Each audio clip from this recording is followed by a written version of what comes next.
তো বন্ধুরা good morning সকলকে, আরে মধ্যবিত্ত গৃহবধূ চ্যানেলে সকলকে স্বাগত জানাই। আমরা যাচ্ছি মায়াপুর, সকাল 7:30টার মতো বাজে। এই যে সবাই মিলে যাচ্ছি। এই হাই বলো একটু, এই সবাই হাই বলে দেয়। তাকাও, তুমি একটু তাকাও, বলো এই ঠাকুর জামাই, দেখি মুখ দেখি। এই যে আমরা সবাই মিলে আনন্দ করতে করতে যাচ্ছি, তো চলো সঙ্গে থাকো। তো বন্ধুরা আমরা তো মায়াপুর এসে গেছি, এখন যাচ্ছি নবদ্বীপ। এই যে লঞ্চে উঠে পড়েছে, দেখতেই পাচ্ছ। এই যে লঞ্চে বসে পড়েছি, এই যে সবাই বসে পড়েছে, আমরা এসেছি। এই কেমন লাগছে এসে? ভালো লাগছে। কেমন লাগছে? এই যে আমাদের মেশো, কেমন লাগছে মেশো? ভালো লাগছে। হ্যাঁ ঠাকুর জামাই ভালো লাগছে। তো চলো যাই লঞ্চে করে। মাসি কেমন লাগছে? ভালো লাগছে। তো চলো যাই, আমি একটু এই পাশটায় আসলাম, এই যে। তো চলো সঙ্গে থাকো। কি দারুণ দেখো, অসম্ভব সুন্দর, অসম্ভব। আর ইসকন মন্দিরটা এখনো ঢুকিনি, তো ঢুকে অবশ্যই তোমাদের দেখাবো। ফোনটা যদি অ্যালাউ থাকে, অ্যালাউ হয়তো থাকবে না, দেখি। তো দেখুন আমাদের ছেড়ে দিয়েছে কিন্তু লঞ্চ। এবার আমরা নবদ্বীপের দিকে রওনা হচ্ছি। এই যে অসম্ভব সুন্দর দৃশ্য। এই যে ওদিক দিয়ে আর একটা আসছে, ওই যে।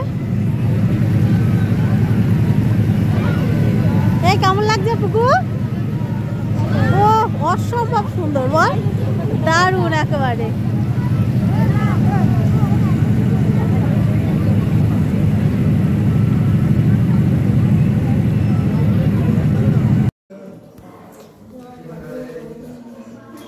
ফেরিঘাট থেকে নেমে গেছি আমরা, নবদ্বীপে পৌঁছে গেছি।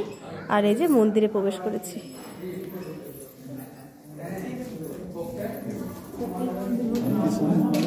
এটা হচ্ছে মদনমোহন মন্দির। হ্যাঁ তো চলুন, এখানে দেখা হয়ে গেছে।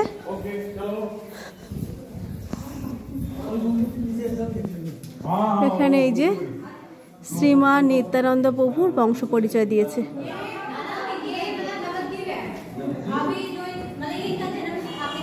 তো মদনমোহন মন্দির থেকে বেরিয়ে গেছি, এবার যাচ্ছি আর একটা মন্দিরে।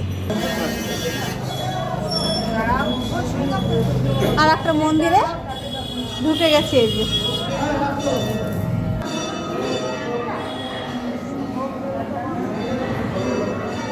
এখানে গান বাজনা করেন। হ্যাঁ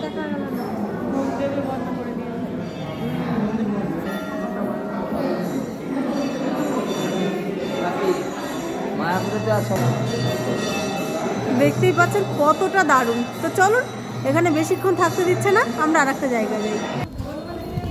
এই যে আমরা আর একটা মন্দিরে ঢুকে পড়েছি, দেখতেই পাচ্ছেন।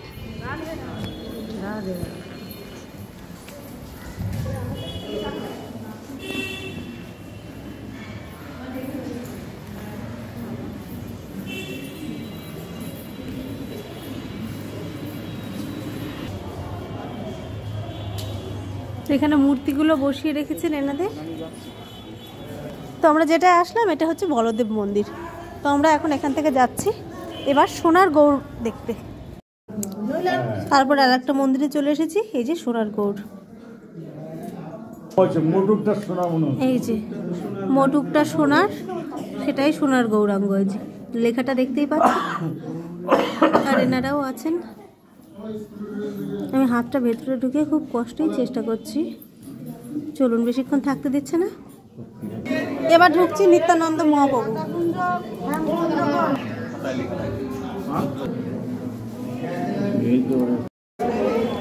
এই যে ঢুকে পড়েছি প্রিয়াকুঞ্জ।